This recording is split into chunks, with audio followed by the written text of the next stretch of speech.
Guys, അപ്പം നമ്മൾ ഉണ്ണിക്കണ്ണൻ മംഗലം ഡാമിന്റെ കൂടെയാണ്. എനിക്ക് പറയാനുള്ള ജീവിതത്തിൽ എന്ത് പ്രശ്നം വന്നാലും 4ാം ക്ലാസ്സുകാരനെ ആലോചിക്കുക. എൻജോയ് ചെയ്ത് പുഞ്ചിരിയായിരിക്കും. തകർന്നു പോകരുത്. എന്തെങ്കിലും ഉണ്ടെങ്കിൽ 4ാം ക്ലാസ്സുകാരനെ ആലോചിക്കുക. എവിടെയും വഴിമുട്ടി നിൽക്കുമ്പോൾ ആ സമയത്തിന് കരഞ്ഞു തീർക്കുമ്പോൾ ദൈവം നിങ്ങൾക്കൊരു പുഞ്ചിരി തരും. എൻജോയ് ചെയ്യാം, മുതലെടുക്കാം, പല ശക്തികളും വരും.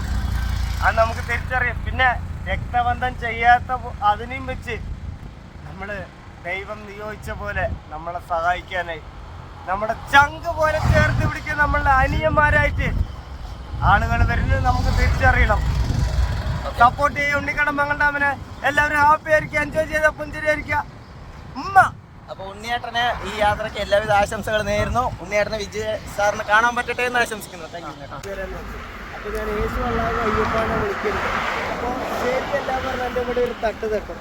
അതുപോലെ ഒരു സംഭവം നടന്നു. അതുകൊണ്ട് ഒരു സ്പോൺസർഷിപ്പിൽ ഞാൻ ഇടപെടുത്താം. ജനുവിനാണ് നല്ല ആൾക്കാർ, നമുക്ക് വിശ്വാസം ഉണ്ടെങ്കിൽ മാത്രം. അല്ലെങ്കിൽ നമ്മൾ അതിന് നിൽക്കണേ. നമുക്ക് കാശല്ല എനിക്ക് വിജയാണെന്ന് ഇവിടെ സ്ക്രീനിൽ നിൽക്കുക എന്നാണ് ആഗ്രഹം. നമ്മുടെ ആഗ്രഹം സാധിക്കട്ടെ. അപ്പോൾ ആരെങ്കിലും അദ്ദേഹത്തിന് കുറച്ച് പൈസ തരാം, കിടക്കാൻ റൂം തരാമെന്ന് പറഞ്ഞാൽ അത് ആലോചിച്ച് എല്ലാം ചെയ്യുക. ആരാണെങ്കിലും ജീവിതത്തിൽ എന്തെങ്കിലും ഒരു പ്രശ്നത്തിന് ഈ 4ാം ക്ലാസ്സുകാരനെ ആലോചിക്കുക. എന്ത് വഴിമുട്ടി നിൽക്കുകയാണെങ്കിലും ആ സമയത്തൊന്നും കരയുക. ആരെന്ത് പറഞ്ഞാൽ വിജയനം പറഞ്ഞാൽ വിഷയത്തിന് അവർക്ക് കുമ്പിളും കടുത്ത കമ്മലൊക്കെ വാഴ്ത്തി തന്നെ പോവുക. അപ്പോൾ തളരാതെ ഡയലോഗ് ഒന്ന് പറയൂ. നനച്ച വണ്ടിക്കാരനെങ്കിൽ നനച്ചെടുത്ത് നിൽക്കാൻ മുടിയും. അടുക്ക കൊഞ്ഞനേരം ഫ്ലാറ്റ് പോകുമ്പോൾ നിൽക്കണം. അപ്പതാന്ത വണ്ടി വരെ അപ്പതാന്തടുത്ത് പോകാൻ മുടിയും. തിരിയെടുത്ത് കവള പണി കനവർക്കളാണ് എന്താ കാണാൻ തലക്കിരക്ക് കൂടാതെ. അപ്പോൾ ജീവിതത്തിൽ ഒരു കാര്യം കൂടെ എനിക്ക് പറയണ്ടേ.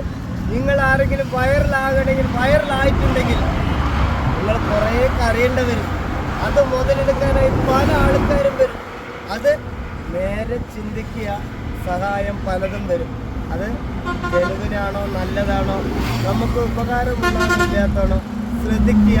ജനുവിനായിട്ട് ഇഷ്ടംപോലെ നമ്മുടെ ചങ്ക് പോലെ ചേർത്ത് പിടിക്കുക. കുറേ സുഹൃത്തുക്കളും വരും. എല്ലാം നോക്കിക്കാണ്ട് ചെയ്യുക. എനിക്ക് പല പ്രാവശ്യം എനിക്ക് പണി തരാൻ നോക്കി. അതിലൊന്നും നമ്മൾ വീഴും.